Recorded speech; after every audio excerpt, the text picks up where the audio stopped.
So next है alkylation of beta dicarbonyl compounds. तो beta dicarbonyl compounds क्या है? सो अगर हम लोग हमारे कार्बोनिल की बीटा पोजीशन पे भी कार्बोनिल हो तो उसको हम बोलेंगे बीटा डाइकार्बोनिल कंपाउंड। इसको जैसे कि आप ये देखो, ये कार्बोनिल, इसके अल्फा बीटा बीटा पोजीशन पे भी कार्बोनिल है, so that is 1,3 dicarbonyl compound. अब ये भी हो सकता है कि इसके ऊपर एक एस्टर ग्रुप हो, ठीक है, तो वो पॉसिबल है, पर इसका मतलब ये नहीं कि ये जो हम लोग पहले बता रहे थे वो हट जाएगा उसका नाम। ये एक्चुअल में बीटा डाइकार्बोनिल ही रहेगा, फिर यहाँ एस्टर ग्रुप हो, एसिड ग्रुप हो या कोई भी ग्रुप हो, ठीक है। सो इसके अल्काइलेशन की बात करेंगे हम। तो इसके अल्काइलेशन में क्या आएगा? अगर अब ये शायद पहले भी आया था 1,3 डाइकार्बोनिल कंपाउंड हमें। सो इसमें देखो, इसमें आप सोचो कि अल्काइलेशन कहाँ होगा। सो सबसे अच्छा अल्काइलेशन यहाँ होगा, ये कार्बन पे। तो भाई कैसे? जैसे कि मैंने पहले भी कहा था, जो अगर हमारे कंपाउंड में, मॉलिक्यूल में अगर इलेक्ट्रॉन विड्रॉइंग ग्रुप प्रेजेंट है तो वो क्या करेगा, जो हाइड्रोजन्स है उसको ज़्यादा बेस के तरफ रिएक्टिव बनाएगा, मतलब बेस जो है वो जल्दी उसको एब्स्ट्रैक्ट कर लेगा। तो जैसे देखो, ये कार्बोनिल कंपाउंड है, ये कार्बोनिल कंपाउंड है। अब मैं डालूँ बेस, तो है हमारे पास कितने प्रोटॉन्स? यहाँ CH3 होगा, यहाँ CH2 होगा, यहाँ CH3 अज्यूम करो, तो हमारे पास 3 और 3 6 7 8 हाइड्रोजन्स है। तो इसमें से बेस कौन सा हाइड्रोजन को एब्स्ट्रैक्ट करेगा? ऑब्वियसली ये वाले को, क्योंकि ये दोनों कार्बोनिल ग्रुप के वजह से ये जो कार्बन के हाइड्रोजन्स है वो ज़्यादा एक्टिव है।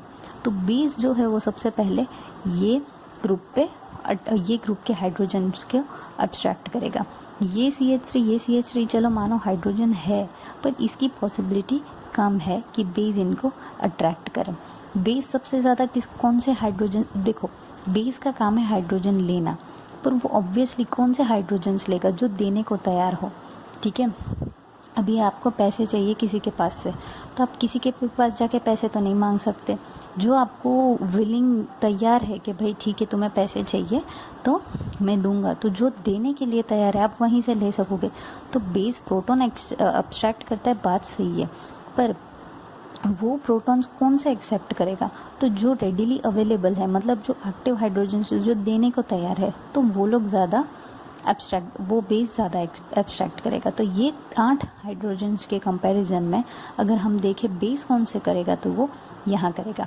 अभी हम लोग पहले स्टेप में बेस ऐड करते हैं, नेक्स्ट स्टेप में हम क्या करेंगे, हमारा alkyl group, alkyl halide group जो है वो ऐड करेंगे, जिससे क्या होगा, जहाँ से प्रोटॉन गया वहाँ तो पहले डबल बॉन्ड आ जाएगा, हमारा अल्कोक्साइड आयन फॉर्म हो जाएगा, और जो अल्काइल ग्रुप है वो यहाँ अटैच होगा, ठीक है। तो आप ये याद रखो कि जब भी 1,3 डाइकार्बोनिल कंपाउंड्स हो तो हमारा अल्काइल ग्रुप कहाँ अटैच होगा, तो भाई यहाँ, ठीक है।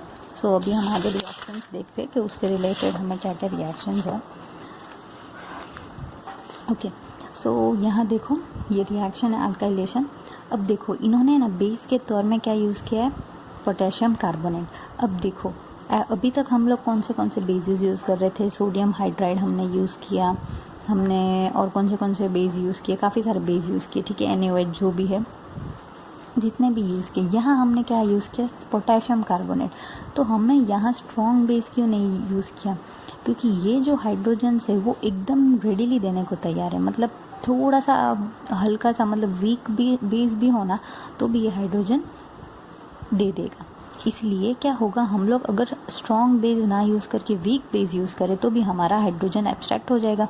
अब हमें यहाँ हाइड्रोजन निकलने से मतलब है, कैसे निकले, किधर से निकले, ये हमें कोई लेना देना नहीं है, निकलना चाहिए। अगर वो वीक बेस से काम हो जा रहा है तो हम स्ट्रॉन्ग बेस क्यों वेस्ट करेंगे, ठीक है। तो सबसे पहले कार्बोनेट आया, उसने अपना हाइड्रोजन लिया, जैसे ही वो हाइड्रोजन लेगा यहाँ हमारा इनोलेट फॉर्म होगा। कैसे? तो ये डबल बॉन्ड होगा, ये O- होगा, हुआ, ये हुआ हमारा इनोलेट। अब देखो ये इसका डीलोकलाइजेशन होना पॉसिबल है। कैसे? तो डीलोकलाइजेशन मतलब क्या, shifting of electrons, atoms shift नहीं होंगे, इलेक्ट्रॉन्स शिफ्ट होंगे, ठीक है। तो क्या होगा, ये डबल बॉन्ड यहाँ आया, ये अल्कोक्साइड बन गया, पॉसिबिलिटी दोनों हो सकती है ना। अच्छा, ये ज़्यादा कन्वीनियंट रहेगा जब हम लोग के ये सिमेट्रिक हो, एसिमेट्रिक हो तो हम उसके केसेस देखेंगे, पर फिलहाल अभी हम सिमेट्रिक कंपाउंड की बात करें। सिमेट्रिक मतलब ये जो 1 और 3 कार्बोनिल है उसके जो दोनों सब्सटीट्यूएंट्स है वो दोनों सेम हो तो उसको हम बोलेंगे सिमेट्रिक। ठीक है, सो ये जो है ये डीलोकलाइज्ड फॉर्म है। इसका मतलब ये भी अल्कोक्साइड फॉर्म कर सकता है, ये भी अल्कोक्साइड फॉर्म कर सकता है, पर हमारे मेन चीज़ क्या है, हमारी अल्काइल ग्रुप का एडिशन। तो हमारा अल्काइल ग्रुप कहाँ ऐड होगा, जहाँ ये डबल बॉन्ड होगा। ठीक है, तो जहाँ से हाइड्रोजन गया, जहाँ डबल बॉन्ड है हमारा वो ये प्लेस, तो ये हमारा मिथाइल ग्रुप ऐड हो गया। ठीक है, सो ये हमारा प्रोडक्ट मिल गया हमें। नेक्स्ट है अमॉन्ग द डीकार्बोनिल्स कंपाउंड। ओके, ये जो बीटा डाइकार्बोनिल कंपाउंड्स है उसमें से सबसे इम्पॉर्टेंट 2 कंपाउंड्स है वो कौन से हैं, तो वो है डाई इथाइल मेलोनेट या तो डाई मिथाइल मेलोनेट और इथाइल एसीटोएसीटेट। अब ये देखो, ये डाई इथाइल मेलोनेट है, अगर मैं उसकी जगह यहाँ CH3 लिख दूँ तो ये क्या हो जाएगा, डाई मिथाइल मेलोनेट। ठीक है, और ये है इथाइल एसीटोएसीटेट। हम डाई इथाइल मेलोनेट की रिएक्शन देख लेते हैं। सो डाई इथाइल मेलोनेट, बात क्या है, देखो ये एक्चुअली ये फॉर्म में दिया है, अगर आप ध्यान से देखेंगे तो ये एक्चुअली क्या है, इसका दूसरा वर्जन है, मतलब एक्चुअली में ये 1 और 3 और डाइकार्बोनिल कंपाउंड है। सो जैसे ये है तो हमारा बेस क्या करेगा, ये जो NaOH इथेनॉल है वो क्या करेगा, यहाँ के बेस हाइड्रोजन से एब्स्ट्रैक्ट करेगा। जैसे यहाँ के हाइड्रोजन से एब्स्ट्रैक्ट करेगा, यहाँ हमारा ये न्यूक्लियोफाइल क्या है, ये है। तो जैसे ये न्यूक्लियोफाइल हमारा है वो ऐड होगा तो कैसे होगा, अल्काइल हैलाइड जाएगा और ये एक पॉइंट से ये कार्बन से यहाँ हमारा अटैचमेंट हो जाएगा, तो हमें ये कंपाउंड मिला। अब सेम रिएक्शन हम एक इथाइल एसीटोएसीटेट के साथ कर लेते हैं। सो इथाइल एसीटोएसीटेट के साथ क्या होगा, हमारा जो बेस है वो यहाँ के प्रोटॉन्स एब्स्ट्रैक्ट करेगा। अब देखो यहाँ इथाइल के पास 5 हाइड्रोजन, ये 2 5 और 2 7, 7 और 3 10, यहाँ टोटल 10 हाइड्रोजन है, पर यहाँ से हमारा हाइड्रोजन कौन सा एब्स्ट्रैक्ट होंगे, तो ये हाइड्रोजन से एब्स्ट्रैक्ट होंगे। ठीक है, तो ये जैसे हाइड्रोजन्स जाएंगे यहाँ से, हमारा अल्काइल हैलाइड ग्रुप को, मतलब कोई भी आप RX कंसिडर कर लो, कोई भी अल्काइल ग्रुप है वो आएगा तो यहाँ। अब आपको लगेगा ये दोनों रिएक्शन तो दिए, कंसेप्ट तो दोनों में एक ही था, पर एक्चुअली में ऐसा होता है कि ये दोनों की जो मैकेनिज़्म यहाँ तक सही लग रही है, पर जब हम ये कंपाउंड का हाइड्रोलिसिस करेंगे तो थोड़े बहुत चेंजेस आएंगे।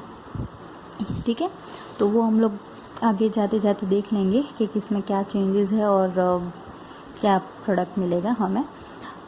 नेक्स्ट है एक और कंपाउंड, इन्होंने एग्जांपल दे दिया है, ये हमारा COET और CN। तो चलो मानो ये हमारा 1,3 डाइकार्बोनिल कंपाउंड नहीं है, बात तो सही है। ठीक है, पर ये कंपाउंड हाँ अगर हम वो फॉर्म में लिखने जाए तो COOET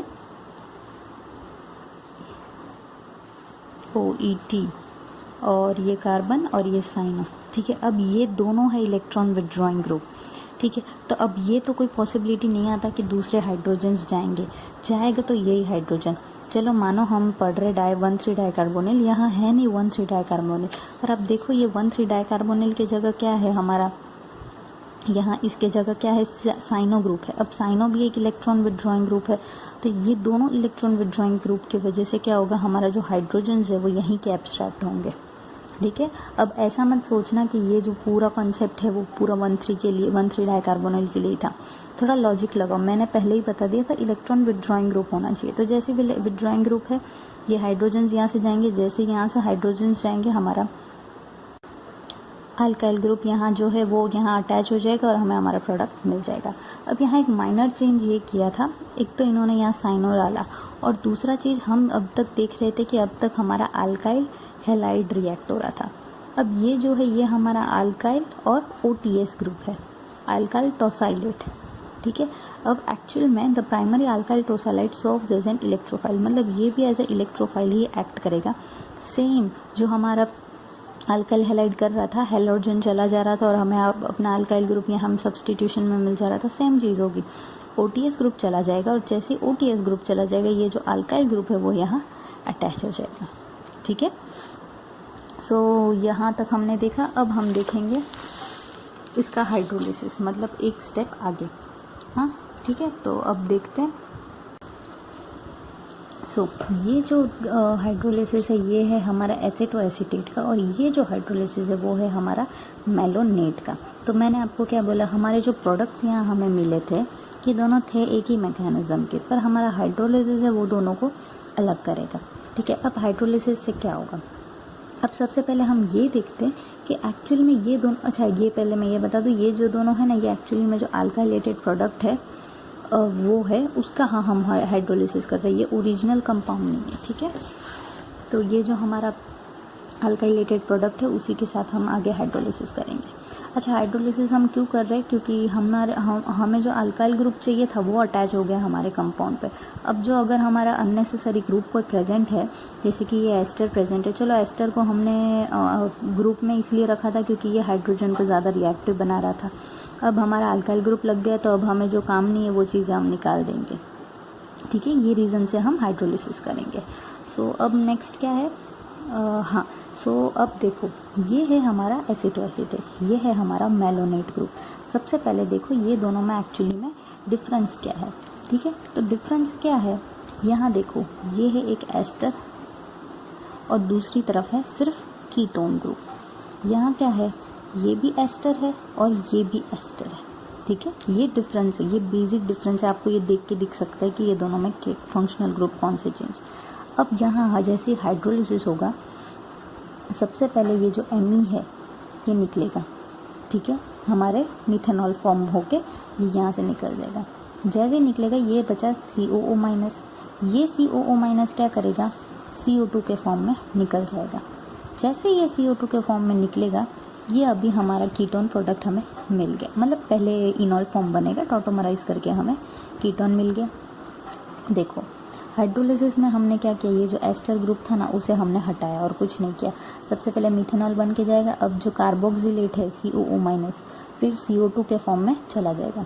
जैसे ये CO2 के फॉर्म में जाएगा क्या होगा, हमारा कीटोन प्रोडक्ट हमें मिल जाएगा।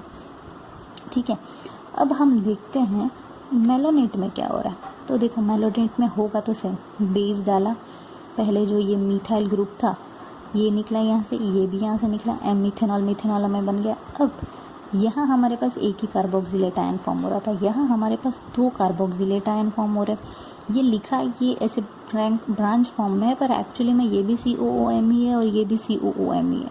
दोनों के Me गए, मतलब दोनों के पास COO माइनस बचा। अब होता यूँ है कि ये दोनों CO माइनस नहीं जाते, जाता तो एक ही COO माइनस है। ठीक है, तो वो एक CO2 के फॉर्म में चला जाएगा। अब जो CO2 के फॉर्म में गया, ठीक है, तो अब बचा क्या हमारे पास, एक और कार्बोक्सिलेट। ठीक है, एक COO माइनस गया, मतलब एक और बचा हमारे पास। अब ये जो बचा ना, ये क्या है, ये क्या करेगा, हम लोग जो HCl डाल रहे इसमें, ये HCl का प्रोटॉन लेके ये कार्बोक्सिलिक एसिड बना देगा।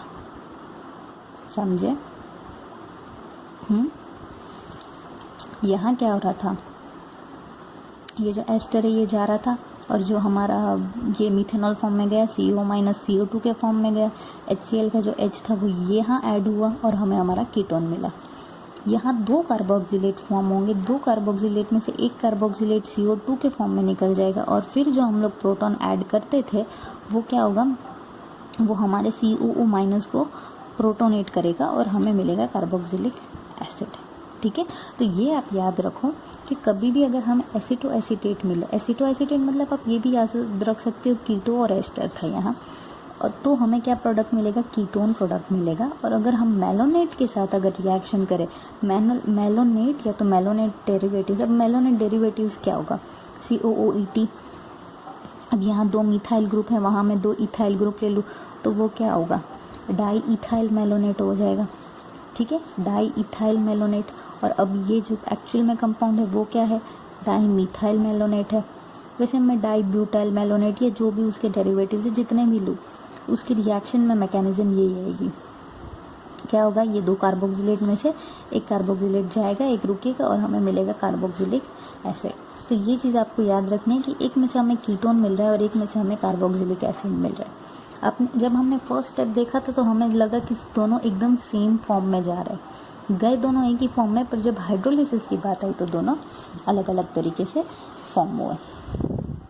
ठीक है, नेक्स्ट एक और एग्जांपल हम देख लेते हैं। ये है हमारा अपना एसिटोएसिटेट जैसा स्ट्रक्चर है क्या नहीं, तो अभी हमें आप सोच लो, बिना बिना देखे आप सोच लो कि इसमें प्रोडक्ट हमारा क्या बनेगा, कीटोन।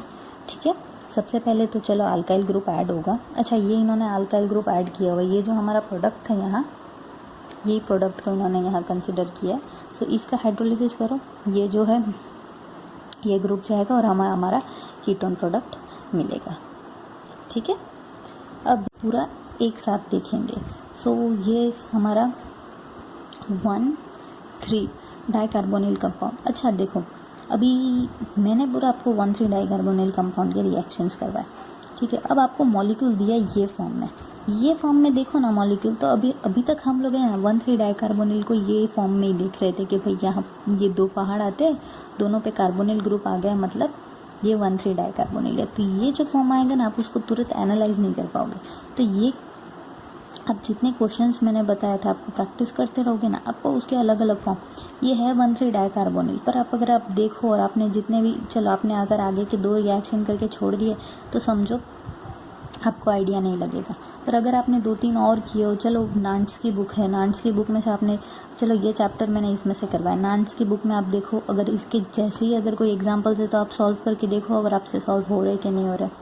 ठीक है, ऑर्गेनिक में है ना, ये भी ज़्यादा इंपॉर्टेंट होता है कि एक स्ट्रक्चर को दूसरे फॉर्म में हो तो फिर आप पता नहीं लगा पाते, तो वो ट्रिक आपको आनी चाहिए। ठीक है, सो ये क्या है, हमारा डाई एस्टर ग्रुप, ये 1,3 डाइकार्बोनिल कंपाउंड, हमारा अल्काइल ग्रुप। बेस हमने ऐड किया, क्या होगा, सबसे पहले यहाँ के हाइड्रोजन जाएगा, हमारा अल्काइल ग्रुप यहाँ लगेगा।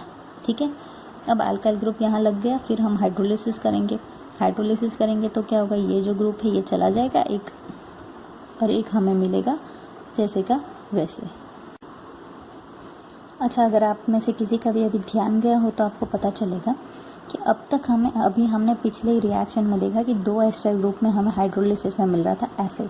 यहाँ देखो ये एसिड मिला, कार्बोक्सिलिक एसिड, अब यहाँ तो हमें वापस एस्टर ही मिल रहा है, तो ये क्या लोचा है। तो एक्चुअल में देखो, यहाँ हम लोग क्या यूज़ कर रहे थे हाइड्रोलिसिस के लिए, NaOH, मतलब बेस, और फिर हाइड्रोलिसिस कर रहे थे, फिर एसिड हम यूज़ कर रहे थे। अब अगर मेरे को कोई ऐसी रिएक्शन करनी है जिसमें एसिड और बेस यूज़ ना हो, तो ये उसका ऑल्टरनेटिव मेथड है। थियोरी पढ़ो, the malonate ester is heated in a polar protic solvent, usually DMSO, in the presence of sodium chloride and a little water. No acid और base is required apart from high temperature, the conditions are fairly mild. ठीक है, तो इसका मतलब ये जो mild conditions थे, अभी इनको है ना एक्चुअल में एक ही ग्रुप चाहिए होगा एस्टर का। ठीक है, मैंने क्या बोला, डिज़ायर्ड प्रोडक्ट क्या है। अच्छा, डिज़ायर्ड प्रोडक्ट हम इसीलिए देखते कि जैसे कि एक बड़ा सा स्ट्रक्चर आपको दे दिया है बनाना, उसके छोटे छोटे पार्ट्स आपको बनाने हो, या यही स्ट्रक्चर बनाना, तो आपको पता होना चाहिए कैसे बनाना है।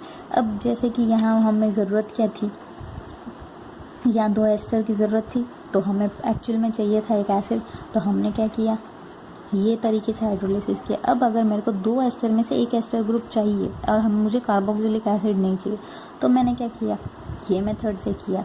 केमिस्ट्री में रिएक्शंस करने के बहुत से तरीके हैं, बहुत से रिएजेंट है। मेन चीज़ क्या होती है, पहली चीज़ कि आपके पास अवेलेबल सोर्सेज क्या है, और दूसरा चीज़ आपके लिए कौन सी मेथड कन्वीनियंट है। ठीक है, ये दो के हिसाब से आप पूरा रिएक्शन करेंगे। अब ये दोनों को कैटेगराइज करने के लिए आपको ये तो पता होना चाहिए कि रिएक्शन होती कितनी तरीके से है। ठीक है, इसलिए हम अलग अलग मेथड्स देखेंगे। तो ये इसका हाइड्रोलिसिस का अलग मेथड था। ठीक है, अब नेक्स्ट आता है alternative mechanism for ester cleavage. एक और स्टेप आया जिसमें हम एस्टर को अलग कर सकते हैं। तो भाई कैसे, सो ये जो है ये तो एक जनरल रिएक्शन है, हमारे एस्टर पे न्यूक्लियोफाइल का रिएक्शन अटैक जो है वो, और जो हाइड्रोलिसिस है वो 2 फॉर्म से हो सकता है। एक है acid catalysed cleavage of tertiary butyl esters by SN1, और दूसरा है attack of chlorine on substituted dimethyl malonates by SN2। तो यहाँ स्पेसिफिकली ये चैप्टर में हम लोग SN2 को थोड़ा डिटेल में पढ़ते हैं, थोड़ा बहुत डिटेल नहीं, सिर्फ थोड़ी सी डिटेल। अच्छा, तो SN2 रिएक्शन में क्या होता है, मैंने पहले भी बताया, जहाँ से एक लिविंग ग्रुप जाता है तो हमारा न्यूक्लियोफाइल एंटर होता है ऑपोजिट डायरेक्शन में। ठीक है, 180 डिग्री के एंगल पे एकदम ऑपोजिट। तो यहाँ एज अ इन्होंने न्यूक्लियोफाइल क्या यूज़ किया है, बताया, क्लोरीन यूज़ किया। अब क्लोरीन तो आप बताओगे कि हमने पहले ही पढ़ा चैप्टर्स में कि क्लोरीन तो एक बहुत बुरा न्यूक्लियोफाइल है। बात आपकी सही है, क्लोरीन जो है वो बहुत बुरा न्यूक्लियोफाइल है, पर यहाँ जो सॉल्यूशन यूज़ कर रहे हैं हम वो DMSO का सॉल्यूशन यूज़ कर रहे हैं। तो DMSO के सॉल्यूशन में क्या हो रहा है, हमारा जो क्लोरीन है वो एक न्यूक्लियोफाइल के तरीके से एक्ट कर पा रहा है, वरना यूजुअली क्लोरीन एक अच्छा न्यूक्लियोफाइल नहीं है। यहाँ सेंटेंस भी शुरुआत भी उसी से है कि chloride is a poor nucleophile but it is more reactive in DMSO, इसलिए हम उसको यहाँ यूज़ कर रहे हैं। तो क्या होगा, हमारा न्यूक्लियोफाइल यहाँ देखो, ये जो हमारा न्यूक्लियोफाइल था वो क्या करेगा, अटैक करेगा मिथाइल ग्रुप पे, सो MECL चला जाएगा। अब MECL जो है ना वो एक अच्छा गैस के फॉर्म में जाएगा, इसलिए ये प्रेफर करेगा कि ये दोनों अपना रीबॉन्ड बना के निकल जाए मिथाइल क्लोराइड का। ठीक है, अब नेक्स्ट स्टेप में क्या होगा, हमारे जो CO2 बचा, अभी कार्बोक्सिलेट आयन फॉर्म हुआ तो ये जो CO2 है वो जाएगा। जैसे ये CO2 जाएगा, ये हमें कंपाउंड मिल गया, आगे का पार्ट अल्काइलेटेड कंपाउंड। ठीक है, तो स्पेसिफिकली ये जो रिएक्शन है जहाँ the decarboxylation in fact removal of COOMe group not CO2 is known as Krapcho decarboxylation. तो ये जो मेथड हमने देखा ये था क्रैप्चो डीकार्बोक्सिलेशन के बारे में। ठीक है, सो अब तक हम देख रहे थे कि एक ही हम एक ही अल्काइल ग्रुप हम अटैक कर रहे थे। अगर मुझे दो अलग अलग अल्काइल ग्रुप अटैक करना होता, अच्छा अगर आपको सच में यहाँ तक का अगर थोड़ा भी पार्ट समझ में आ रहा हो ना, तो ये जो दो रिएक्शन है ये ना आप बिना करके देखो। अगर आपने बिना करके देख के प्रोडक्ट बना लिया तो मानो आपको ये जितना भी टॉपिक था, जितना भी हम लोग सर फोड़ रहे इसके पीछे, वो सब काम लग गया। ठीक है, अब ये है ना हार्ड रिएक्शंस नहीं है, ये हमारा एस्टर। ठीक है, अब मैं अज्यूम करती हूँ आप लोग यहाँ वीडियो पॉज करके रिएक्शन लिख लिए होगे, फिर प्ले करोगे। सो उस हिसाब से मैं अभी सीधा एक्सप्लेनेशन दे रही हूँ। ये जो हमारा डाई एस्टर ग्रुप है, डाई एस्टर मतलब 1,3 डाइकार्बोनिल ग्रुप। सो ये इसमें सबसे पहले हमने बेस ऐड किया। तो हमने पहले क्या किया, मतलब चेंजेस सिर्फ इतना है कि हमने दो अल्काइलेटेड, ये पहला अल्काइल ग्रुप हमने ऐड किया और ये दूसरा अल्काइल ग्रुप हमने ऐड किया। कभी भी देखो ऐसा हो ना, मतलब प्रोडक्ट मेरे को ऐसा चाहिए, एक ये अल्काइल ग्रुप एक ये अल्काइल ग्रुप। ठीक है, तो क्या होगा, सबसे पहले वो दोनों अल्काइल ग्रुप को अलग अलग से ऐड करेंगे। पहले बेस डाला, पहला अल्काइल ग्रुप किया, फिर पहला ग्रुप अटैक हो जाने के बाद दूसरा ग्रुप अटैक करेंगे। अगर दोनों को एक साथ डाल दे तो काफ़ी प्रोडक्ट्स मिलेंगे हमें, जैसे कि ये अल्काइल ग्रुप दोनों पे अटैक हो या ये अल्काइल ग्रुप दोनों पे अटैक हो। ठीक है, तो इसलिए हमें दोनों को अलग अलग ऐड करना पड़ता है। तो ये हमें प्रोडक्ट मिला। अब मैं एक्सपेक्ट करती हूँ कि आपने अगर बुक में लिखा हो तो आपका प्रोडक्ट और ये बुक की प्रोडक्ट जो है वो मैच हो गई है। मैच ना हुई हो तो कोई भी प्रॉब्लम नहीं है, बस अगर आपके बुक में आपने कोशिश की ना, उसके पूरे मार्क्स मिलते हैं आपको। ठीक है, चलो एग्ज़ाम में नहीं मिलते पर यहाँ देख देती हूँ मैं। सो हाँ ओके, नेक्स्ट। अब ये भी अगर आपको समझ में आया, अगर ये आप कर लिए तो समझो ये तो कर ही लिए। सिर्फ फ़र्क इतना है कि इसमें हमने दो अल्काइल अलग अलग ग्रुप ऐड किए। अब हम क्या करेंगे, एक ही अल्काइल ग्रुप में दो हैलाइड डाल दिया हमने। ठीक है, तो क्या होगा, मैं अजम्पशन कर ले रही हूँ कि आपने ड्रॉ कर लिया है बुक में, सीधा एक्सप्लेनेशन। सबसे पहले हमारा बेस है तो यहाँ हाइड्रोजन जाएगा, पहला ये एक हेलोजन जाएगा और यहाँ से हमारा ग्रुप अटैक होगा। अब बचा यहाँ पे, ये क्या करेगा पता है, जो दूसरा बेस आएगा ये हाइड्रोजन ले जाएगा, दूसरा ग्रुप अटैच जाएगा। उससे पहले क्या होगा, ये जो बेस पड़ा था ना वो ही सबसे पहले ये जैसे हाइड्रोजन ले जाएगा ना, दूसरा ग्रुप आने से पहले, ये हमने है ना पहले भी चैप्टर में देखा है, दूसरा एक और alkyl group same alkyl group solution में है, तो ये ग्रुप वापस यहाँ अटैक होने से पहले ये जो ब्रोमाइड है वो अपने आप को यहाँ से रिलीज़ करना पसंद करेगा और ये जो है हमें यहाँ बॉन्ड फॉर्म होगा। तो अभी हमें 4 मेंबर रिंग मिल गई है। ठीक है, तो यहाँ तक चलो मैं एक्सपेक्ट करती हूँ अगर आपने यहाँ तक इजी था, तो अगर आपको यहाँ तक आ गया हो तो अच्छी बात है। नेक्स्ट है हाइड्रोलाइसिस। हाइड्रोलाइसिस में इन्होंने क्या यूज़ किया, NaOH HCl और हीट, मतलब ये जनरल कंडीशंस थे। तो जनरल कंडीशंस एसिड बेस में हमें क्या प्रोडक्ट मिल रहा था, कार्बोक्सिलिक एसिड। तो देखो ये एस्टर है, तो डाई एस्टर का हमें प्रोडक्ट क्या मिलेगा, एसिड। तो आप पूछोगे कौन सा एसिड बचेगा और कहाँ जाएगा। सो इमेजिन कर लो ना, ये चलो ये निकल गया ग्रुप, जैसे ये निकल गया बचा ये ग्रुप हमारा एसिड में कन्वर्ट हो गया, तो ये हमें मिल गया कंपाउंड, हमारा प्रोडक्ट। ठीक है। सो अगर आप बिना देख के करो ना तो आपको ज़्यादा अच्छी प्रैक्टिस होगी। अब जहाँ तक मुझे पता है आपने ये चैप्टर कर लिया, फिर आप अलग से तो वो एग्जांपल्स ढूंढने नहीं जाओगे, जैसे कि भाई नान्स की बुक है तो नान्स में ये चैप्टर के एग्जांपल्स में थोड़ा सॉल्व करो, आप ये तो नहीं करने वाले। तो प्रैक्टिस वैसे नहीं तो ऐसे, आप वीडियो देख ही रहे हो तो 2 क्वेश्चंस खुद से सॉल्व करने का ट्राई कर लो। ठीक है। सो यहाँ टॉपिक ख़त्म हुआ। नेक्स्ट है ketone alkylation poses a problem in regioselectivity. जैसे हमें एल्डिहाइड में प्रॉब्लम हुआ था तो वैसे ही अभी कीटोन में रिजियोसिलेक्टिविटी। तो सबसे पहले मैं आपको ये बता दूं कि रिजियोसिलेक्टिविटी क्या है। रिजियोसिलेक्टिविटी मतलब क्या, जैसे कि ये एक रिएक्शन हो रही है, ओके ये। अब रिजियोसिलेक्टिविटी मतलब दो प्लेसेस है जहाँ रिएक्शन हो सकती है, पर मुझे कौन से प्लेस पे चाहिए, मतलब रिजियोसिलेक्टिविटी मतलब रीजनल, मतलब जैसे कि स्पेसिफिक रीजन यहाँ मेरे को चाहिए। तो ये सिलेक्टिविटी मतलब मुझे ये, जैसे कि हम ओके यहाँ बहुत सारी रिएक्शन, यहाँ रिडक्शन करना हो तो रिडक्शन हो सकता है, पर यहाँ हम क्या कर रहे हैं, बेस डाल के हम अल्काइलेशन कर रहे हैं। ठीक है। मतलब ये क्या था, रिएक्शन स्पेसिफिक था, मतलब मेरे को करना क्या है, अल्काइल बेस ऐड करके अल्काइलेशन करना है। अगर मुझे रिडक्शन करना हो तो ये एस्टर के रिडक्शन भी होगा, तो वो भी पॉसिबिलिटी है। तो 2 पॉसिबिलिटी में से मैंने कौन सा सिलेक्ट किया, तो वो सिलेक्टिव है। वैसे ही रिजियोसिलेक्टिविटी ये कैसे, 2 टाइप्स ऑफ रिएक्शन थे। रिजियोसिलेक्टिविटी में क्या होगा, 2 रीजन होंगे, तो 2 रीजन में से कौन सा रीजन हम चाहते हैं या कौन सा रीजन पॉसिबल है या हमें एक्चुअली में कहाँ चाहिए रिएक्शन, सो वो है रिजियोसिलेक्टिविटी। सिलेक्टिविटी मतलब हमारी चॉइस होती है, हम क्या सिलेक्ट करते हैं। जैसे कि यहाँ हमने किया भाई, यहाँ क्या करना चाहिए, क्या है आपको, तो ये जैसे कि हमारा कैरियर की चॉइस, आपको करना क्या है, तो वो सिलेक्टिव है, आप पे सिलेक्टिव है। अब टैटू आपको करवाना है पूरे शरीर में, सॉरी टैटू आप करवा सकते हो पूरे शरीर में, पर आपको कहाँ करवाना है, आपको हाथ में करवाना है, आपको पैर में करवाना है, आपको फेस पे करवाना है, वो एक रिजियोसिलेक्टिविटी है। मतलब पॉसिबिलिटी कहीं सारे जगह की है कि पूरे जगह आप मतलब टैटूज करवा सकते हैं, पर एक्चुअल में आपको कहाँ कराना है, तो दैट इज़ रिजियोसिलेक्टिविटी। एक स्पेसिफिक रीजन, एक स्पेसिफिक लोकेशन।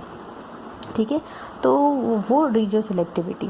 अब जो कीटोन की अल्काइलेशन है वो पोजेसेस अ प्रॉब्लम इन रिजियोसिलेक्टिविटी, मतलब कीटोन का जो हम अल्काइलेशन कर रहे हैं उसमें हमें रिजियोसिलेक्टिविटी में प्रॉब्लम आ रहा है। तो हम देख लेते क्या प्रॉब्लम आ रहा है। तो ये है हमारे 2 इनोलेट्स। सो मतलब ये, अच्छा ये जो ज़्यादातर है ना, ये प्रॉब्लम्स हमें अनसिमेट्रिकल कीटोन्स में आती है। देखो अभी तक हम देख रहे थे सिमेट्रिक कीटोन्स की रिएक्शन से, ठीक है। तो सिमेट्रिक कीटोन में क्या होगा, सिमेट्रिक मतलब मैंने आपको बताया ये जो कार्बोनिल ग्रुप के दोनों साइड है वो सब्सटीट्यूएंट सेम हो, ये CH3 ये CH3। अब बेस कहीं भी आके रिएक्ट करे कोई फ़र्क नहीं पड़ेगा, या तो इस तरफ अल्काइल ग्रुप अटैच होगा या तो इस तरफ अल्काइल ग्रुप अटैच होगा। ठीक है। वही अगर चलो ये मिथाइल लिया मैं, इसकी जगह आप इथाइल ले लो, CH2 CH3, तो यहाँ भी रिएक्शन हो सकती है, यहाँ भी रिएक्शन हो सकती है, तो उससे आपको फ़र्क नहीं पड़ेगा क्योंकि वन ऑफ द साइड्स होंगी। ठीक है। अब सोचो ये है हमारा एसिमेट्रिक, जैसे कि यहाँ CH3 है और यहाँ इथाइल ग्रुप है, तो अब यहाँ क्या रिएक्शन होगा, तो वो जो है वो प्रॉब्लम कर रही है हमारे कीटोन में। जैसे कि देखो ये जो R है, R मतलब कोई भी सब्स्टिट्यूएंट है, ठीक है। यहाँ जबकि ये कीटो ग्रुप है, इसके दोनों के कार्बन की तरफ यहाँ सिर्फ CH2 है, जबकि ये कार्बन पे एक अल्काइल ग्रुप है। अल्काइल मतलब CH3 हो सकता है या कुछ भी ग्रुप हो सकता है, वो ग्रुप प्रेजेंट है। अब बेस जो है उसने ये हाइड्रोजन लिया, ठीक है। ये हाइड्रोजन मतलब बेस के पास अब 2 पॉसिबिलिटी हो गई, या तो वो ये हाइड्रोजन एब्स्ट्रैक्ट कर सकता है या तो वो ये हाइड्रोजन एब्स्ट्रैक्ट कर सकता है, सही है। तो अगर ये एब्स्ट्रैक्ट करेगा तो हमें कौन सा इनोलेट मिलेगा, ऐसा वाला, ये डबल बॉन्ड यहाँ आएगा, ठीक है। तो अभी उसका फिर फर्दर प्रोडक्ट बनाएंगे तो हमें क्या प्रोडक्ट मिलेगा, ये अल्काइलेशन करेंगे तो सपोज़ करो बेस ने ये हाइड्रोजन लिया, ठीक है। तो ये हाइड्रोजन बेस लेगा तो क्या होगा, यहाँ हमारा इनोलेट फॉर्म होगा, यहाँ इनोलेट फॉर्म होगा, मतलब अब हमारा अल्काइल ग्रुप है वो यहाँ मिला, मतलब हमें एक ही रिएक्टेंट है, हमने सेम स्टेप किया, बेस डाला, हमने अल्काइल ग्रुप ऐड किया, तो हमें 2 प्रोडक्ट मिलता है। अब देखो, अब जैसे कि मैंने रिएक्टेंट डाला, हमारा इंडस्ट्री है, इमेजिन कर लो, मैंने रिएक्टेंट डाला, मैंने बेस डाला और मैंने डाला अल्काइल ग्रुप, ठीक है, मेरा अल्काइलेशन की फैक्ट्री है, मतलब अल्काइलेटेड कंपाउंड बेचने की। तो अभी ये तीनों जो भी मेरे मिक्सचर है, वो मिक्सचर को अगर मुझे प्रोडक्ट में एक प्रोडक्ट मिले, मेजर प्रोडक्ट, तो इसका मतलब मेरा मैं जो कर रही हूँ रिएक्शन, वो मेरा फ़ायदा में हुआ। अगर समझो 2-3 प्रोडक्ट मिल गए तो मुझे कोई फ़ायदा नहीं होगा ना।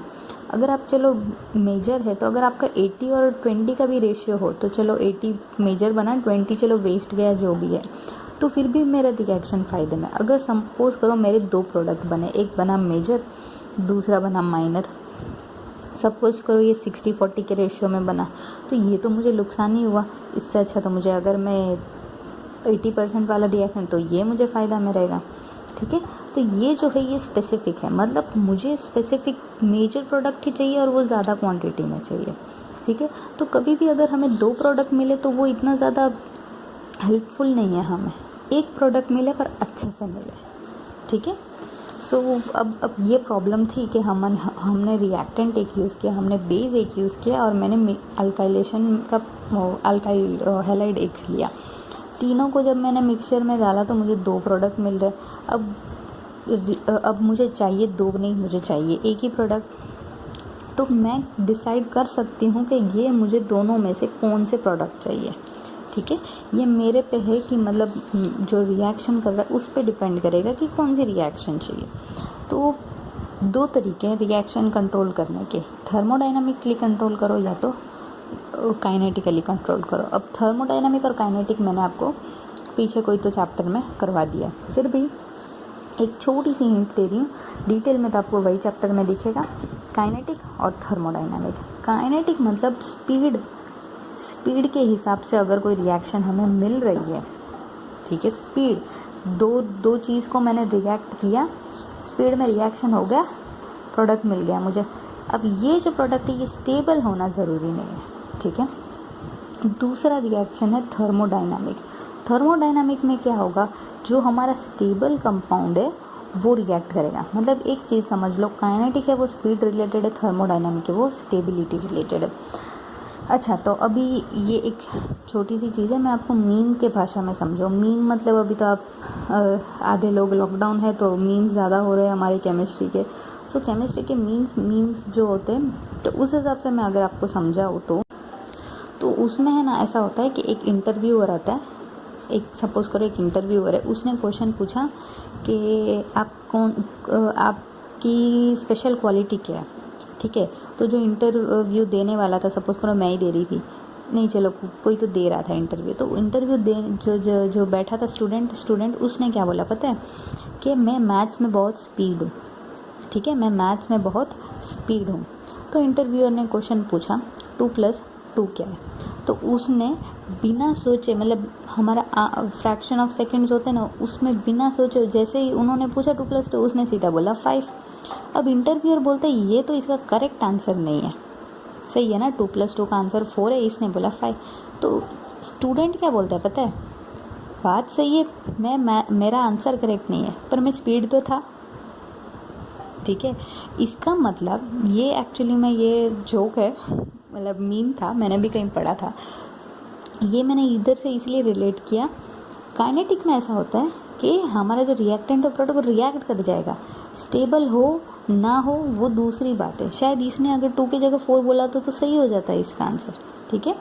पर बात यह है कि काइनेटिक जो स्पीड में चीज़ होती है ना, वो ज़रूरी नहीं है वो स्टेबल हो भी सकती है, नहीं भी हो सकती। पर थर्मोडायनामिकली देखें तो थर्मोडायनामिकली में हमेशा स्टेबल प्रोडक्ट ही होना चाहिए, ठीक है। मैथ्स स्पीड है, ठीक है, बात सही थी, उसकी स्पीड है, पर आंसर सही नहीं था उसका। स्पीड हो सही है, पर जो स्टेबिलिटी, मतलब जो मेजर और माइनर प्रोडक्ट है, तो वो मतलब स्टेबल के हिसाब से तो भाई ये दोनों स्टेबल नहीं होंगे, ठीक है। आई होप आपको ये समझ में आओ, मैंने ये मीम बता के ज़्यादा कन्फ्यूजन ना क्रिएट किया हो आप लोगों में। सो देखते हैं thermodynamically control enolate react formation. तो थर्मोडायनामिकली में क्या होगा, जो हमारा स्टेबल प्रोडक्ट है वो बनेगा। स्टेबल प्रोडक्ट में तो अभी तक हम जो भी कर रहे थे वो स्टेबिलिटी में ही आएगा। अब देखो यहाँ 3 हाइड्रोजन है, यहाँ 2 हाइड्रोजन है और ये इथाइल के पास 5 हाइड्रोजन है। अब आप सोचो ये बेस है वो कहाँ रिएक्ट करेगा।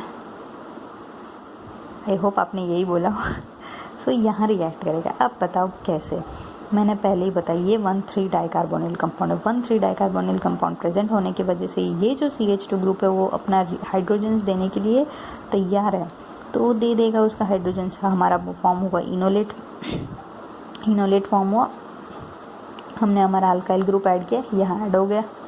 ठीक है, फिर से रिएक्शन कर लो, अभी भी ये 3 जा सकते या तो ये जा सकते हैं। अब बात ये है कि भाई ये दोनों के वजह से हाइड्रोजन तो बोलेगा मैं ही निकलूँगा, ये तो इसको चांस ही नहीं मिलेगा। फिर से यही हाइड्रोजन जाएगा, ये हाइड्रोजन जाएगा, अल्काइल ग्रुप ऐड करो, हमारा अल्काइल ग्रुप यही मिलेगा हमें। ठीक है, चलो अच्छा, पहले स्टेप में इन्होंने मिथाइल ग्रुप ऐड किया, यहाँ उन्होंने R लिख दिया तो ये मिल गया। देखो हम हाइड्रोलिसिस करेंगे, फिर से बात वही आ गई। यहाँ क्या यूज़ किया इन्होंने, NaOH और HCl हीट, मतलब क्या रिया प्रोडक्ट आएगा। अच्छा ये तो वो है, 2 एस्टर नहीं है, ये क्या है हमारा एक एस्टर और एक कीटोन है, तो क्या होगा ये CO2 के फॉर्म में निकल जाएगा, ये हमारा कीटोन प्रोडक्ट में मिलेगा, तो हमें कीटोन मिल गया। ठीक है, सो ये सिंपल था, पर मेन चीज़ ये थी कि भाई ये दोनों हाइड्रोजन में पॉसिबिलिटी देखा जाए तो ये पहले गया। क्यों? क्योंकि ये स्टेबल प्रोडक्ट इसी से बनने वाला है, और अगर हम लोग थर्मोडाइनमिकली रिएक्शन को कंट्रोल कर रहे तो हमें प्रोडक्ट यही मिलेगा। एक और रिएक्शन देख लेते हैं। रिएक्शन में यही है, एक छोटी सी स्टेबिलिटी के पॉइंट ऑफ व्यू पे ही बात है। ये कार्बोनिल ग्रुप है, इसमें हमने डाला बेस। कौन से हाइड्रोजन जाने की पॉसिबिलिटी है, यहाँ एक हाइड्रोजन है, यहाँ एक हाइड्रोजन है और यहाँ 2 हाइड्रोजन है। ठीक है, तो अब पॉसिबिलिटी ये दोनों हाइड्रोजन जा सकते हैं या तो ये भी हाइड्रोजन जा सकता है। ठीक है, पर हमारा जो रिएक्शन है बेस है वो ये हाइड्रोजन जाना ज़्यादा प्रेफर करेगा। क्यों? क्योंकि ये हाइड्रोजन जाएगा तो डबल बॉन्ड कहाँ आएगा, यहाँ आएगा। यहाँ डबल बॉन्ड आएगा तो क्या होगा पता है, कॉन्जुगेशन फॉर्म होगा। अब कॉन्जुगेशन आप बताओगे कैसे, अब ये जब तक आप फिनाइल को pH लिखोगे ना आपको आइडिया नहीं आएगा। जब तक आप फिनाइल पूरी फिनाइल रिंग ड्रॉ नहीं कर देते आपको नहीं पता चलेगा। समझो ये हमारा बेंजीन, इसके ऊपर हमारा फिनाइल ग्रुप, मतलब ओके मेरी बेंजीन रिंग ख़राब हो गई।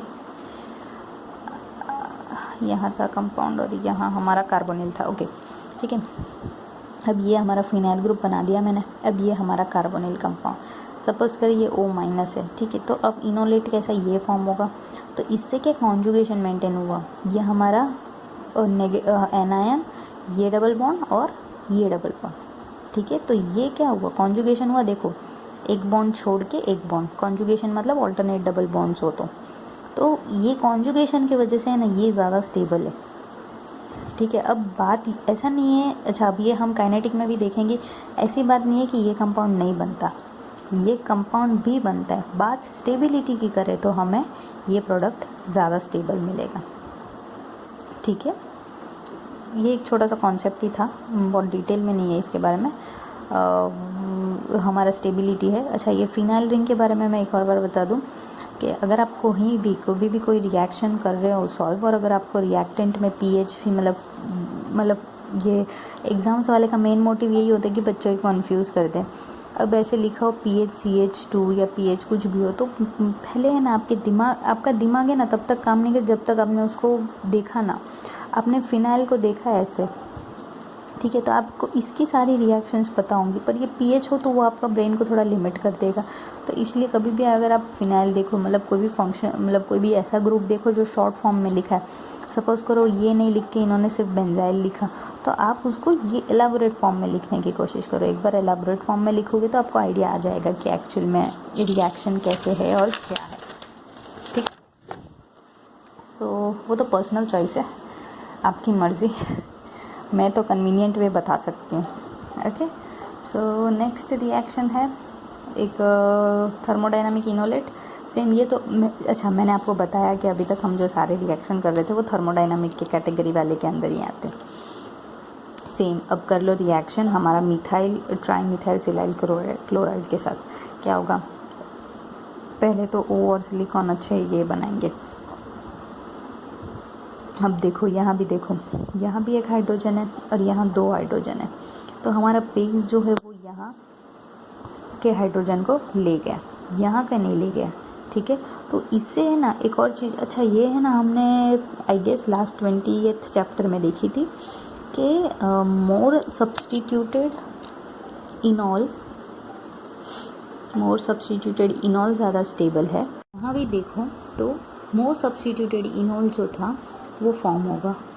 ठीक है, और इनोलेट भी हमें वही फॉर्म होगा और हमें प्रोडक्ट भी वही मिला। अच्छा, अगर आपने एक्चुअली में 20th चैप्टर बहुत ध्यान से देखा हो ना, तो हमने ये जो कीटोन की जो ये इनोलेट की फॉर्मेशन थी ना, उसमें हमने देख लिया था कि अगर अनसिमेट्रिकल कीटोन होना तो उसमें जो हमारा इनोलेट फॉर्म होता है ना, वो मोर सब्स्टिट्यूटेड इनोलेट फॉर्म होता है। मोर सब्स्टिट्यूटेड इनॉल जो इनॉल होता है वो फॉर्म होता है। सो अगर आपको वो चैप्टर याद हो तो आप डायरेक्टली इसको लिंक कर सकते हो, तो आपको इतनी मेहनत भी नहीं।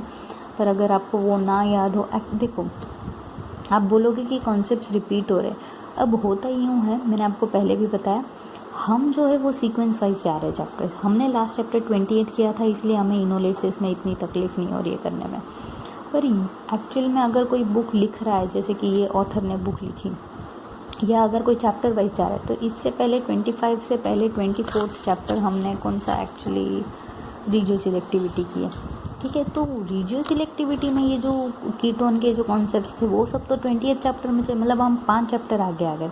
तो 5 चैप्टर में हो सकता है कि कोई कॉन्सेप्ट्स भूल गए हो, तो वो एज ए रिविज़न यहाँ आता है। ठीक है, हम एक्चुअल में एक ऑर्डर में जा रहे हैं, पर जो लिख रहा होता है बुक उसको तो ये ऑर्डर मेंटेन करनी होती है। ठीक है, तो दोनों ऑर्डर अलग है, समझ रहे हो। आपको भले ऐसा लग रहा हो कि भाई कॉन्सेप्ट्स तो ये एक्चुअली में सेम टू सेम रिएक्शन हमने पीछे भी देखी थी कि जो सिलिकॉन था वो यहाँ आता है और फिर हम LDA ऐड करें तो Li और SI जो है वो निकल जाएगा और Li फॉर्म हो जाएगा। ठीक है, तो ये एक्चुअली में हमें इसलिए आसान लग रही है क्योंकि हम एक अलग सीक्वेंस से जा रहे हैं, बुक की ऑर्डर से हमें ये नहीं करना, टैली नहीं करना, इसलिए कंसेप्ट रिपीट हो तो अच्छी बात है, रिवाइज हो रहा है।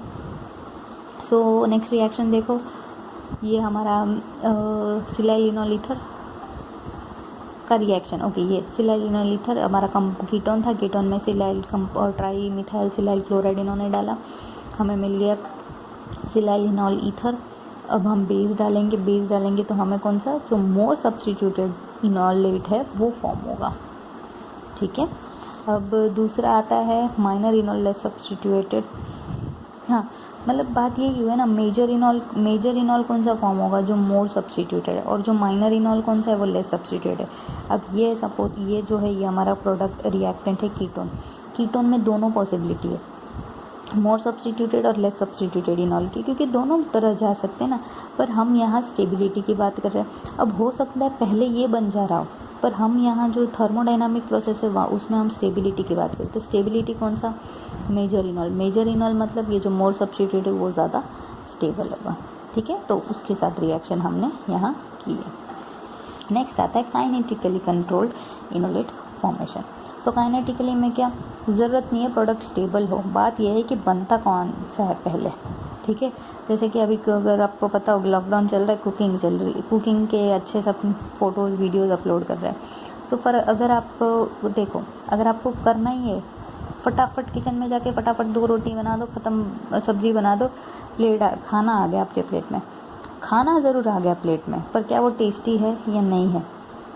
ठीक है, तो आपने जो हमने प्रोसेस किया, मतलब हम जो बच्चे हैं ना उसका हमारा काम ऐसा है, तो ये जो हमने किया ना वो काइनेटिक तरीके से किया।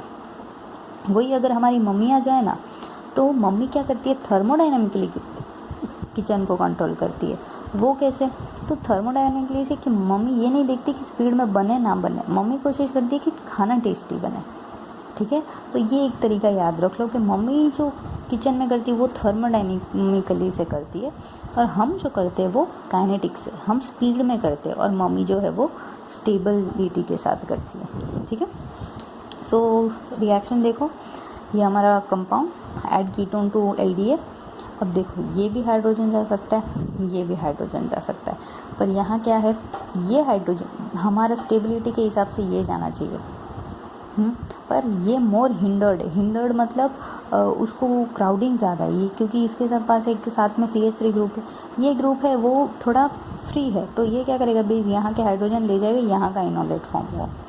अगर यहाँ का इनोलेट फॉर्म होता तो वो स्टेबल होता, पर हमें यहाँ स्टेबिलिटी नहीं, हमें यहाँ स्पीड पे जाना है, इसलिए स्पीड के हिसाब से ये प्रोडक्ट हमें मिलेगा। ठीक है, आगे अगर हम लोग अल्काइलेशन करें तो कहाँ प्रोडक्ट मिलेगा, यहाँ मिलेगा। ठीक है, सो ketone in the mixture, the base or exchange of protons and ketones, kinetic inolate for LDA must be okay. So same next reaction देखो, ये हमारा कीटोन में हमने ऐड किया, यहाँ CH2 है, यहाँ CH3 है, काइनेटिकली जा रहे हम, और 2 अल्काइल और NLI यूज़ किए, क्या होगा हमें प्रोडक्ट क्या, ओके -78 डिग्री सेल्सियस, और हमारा अल्काइल ग्रुप ये है। ये कौन सा इनोलेट फॉर्म करेगा, इस तरफ वाला फॉर्म करेगा, यहाँ इनोलेट फॉर्म होगा, मतलब हमारा जो अल्काइल ग्रुप है वो भी यहीं पे अटैच होगा, हो गया। ठीक है, in fact this effect is sufficient to allow selective kinetic deprotonation of methyl, that is where the distinction is between methyl and alkyl. Okay, so अब next reaction, more accessible, less hindered. Okay, यहाँ देखो, अब same to same reaction हमने thermodynamic में देखी थी। Thermodynamic में हमने क्या किया था, अच्छा बेस डाला, अच्छा बेस डालने से मतलब स्ट्रॉन्ग बेस डालने से क्या करेगा वो, ये हाइड्रोजन एब्स्ट्रैक्ट करेगा, और हमें ये इनोलेट दे रहा था थर्मोडाइनामिक, मतलब स्टेबल ये था, क्योंकि मैंने आपको फिनाइल रिंग बना के दिखाई थी, क्योंकि ये कॉन्जुगेशन कर रहा था। अगर हमें काइनेटिक से प्रोडक्ट चाहिए, मतलब हमने थोड़ा एक ये LD ऐड किया, अब LD ऐड किया हमने 78 -7, अब ये देखो यहाँ हाइड्रोजन है, यहाँ हाइड्रोजन है, अब यहाँ इन लोग क्या करेंगे, ये जो हमारा फिनाइल ग्रुप था वो उसके प्रेजेंस के वजह से ये हाइड्रोजन निकलना मुश्किल हो जाएगा, तो क्या होगा, ये हाइड्रोजन निकलेगा, ये हाइड्रोजन निकलेगा, मतलब ये इनोलेट फॉर्म हुआ। ठीक है, सो ये हमारा मेजर प्रोडक्ट मिलेगा। अब फिर से एक रिएक्शन, सेम चीज़, अब देख लो ये दोनों में से हिंडर्ड कौन सा है, ये हिंडर्ड है, क्योंकि ये CH3 है, मतलब ये आपको हिंडर्ड लगेगा नहीं, पर जब तक आप उसको एक छोटा सा थोड़ा एलाबोरेट फॉर्म में लिखो ना, मतलब एक्चुअली में ये इतना भी हिंडर्ड नहीं है। अभी आप रिएक्शंस को ऑर्गेनिक के देखे हो तो आपको पता ही होगा कि इतने बड़े बड़े आते हैं। अब देखो, अब जो बेस है वो कैसे यहाँ आ पाएगा, क्योंकि यहाँ ये CH3 के 3 हाइड्रोजन, और उसको एक्चुअली में एब्स्ट्रैक्ट ये प्रोटॉन करना है, तो ये उसको थोड़ा हिंडर्ड लगता है, और यहाँ जबकि यहाँ के है वो सीधा एकदम हवा में फ्री है, तो वो क्या करेगा, ये वाले ले जाएगा और ये हमें फॉर्म करेगा इस तरफ वाला अल्काइलेटेड प्रोडक्ट। सो ख़त्म होता है यहाँ दोनों के, थोड़ा सा डिफरेंस है देख लेते हैं, थर्मोडाइनामिक और काइनेटिक। तो काइनेटिक जो इनोलेट्स होते हैं वो लेस सब्सटीट्यूटेड होते हैं, थर्मोडाइनामिक जो है वो मोर सब्सटीट्यूटेड, मोर स्टेबल होते हैं, ये लेस स्टेबल होते हैं। Favoured bye access ketone, high temperature, long reaction time, favoured bye strong hindered base, long temperature और शॉर्ट रिएक्शन टाइम। अच्छा, ये क्वेश्चन पता नहीं आप लोगों को किसी को हुआ हो कि नहीं हुआ हो, कि भाई ये रिएक्शन है, ठीक है, ये काइनेटिक प्रोडक्ट है और ये चलो इसका थर्मोडाइनामिक प्रोडक्ट है, अब हमको पता कैसे चलेगा कि कौन सा रिएजेंट है वो काइनेटिक प्रोडक्ट देगा, कौन सा हमें थर्मोडाइनामिक देगा। तो इन्होंने देखो लास्ट रिएक्शन में क्या की, हिंडर्ड बेस यूज़ किया। हिंडर्ड बेस यूज़ करने से क्या होगा पता है, एक बेस हमारा है, सपोज़ करो ये हमारा इतना बड़ा बेस, और ये हमारा जो रिएजेंट के पास इतना बड़ा हिंडर्ड कंपाउंड, जैसे कि यहाँ फिनाइल, तो ये फिनाइल, तो ये दोनों बड़े बड़े होने के वजह से ये दोनों आपस में टकराएंगे, तो ये हाइड्रोजन निकलने का चांस ही नहीं है। ठीक है, जबकि हम उस तरफ देखें तो हम लोग है ना इतना बड़ा बड़ा बेस नहीं लेते। ठीक है, तो उससे क्या होगा हमारा, जैसे कि हमने यहाँ कौन से बेसिस लिए हम देख लेते थर्मोडाइनामिक में, बेस किधर गया, ET3N, ट्राईइथाइलामाइन। ठीक है, तो ये जो बेस है ये आसानी से ले गया हाइड्रोजन, KH और TF, यहाँ NaOET। सो बात ये है कि ये इन्होंने एक छोटा सा हिंट दिया है कि अगर स्ट्रॉन्ग हिंडर्ड बेस यूज़ करो, तो हिंडर्ड जगह पे रिएक्शन नहीं होगी। ठीक है, तो इससे आपको पता चल सकता है कि हिंट है कि अगर हिंडर्ड बेस हुआ और अगर हमारा कंपाउंड भी हिंडर्ड है थोड़ा बहुत, तो आपको पता चलेगा कौन सा हाइड्रोजन निकालना है। सो यहाँ ख़त्म हुआ वो डायन एंजल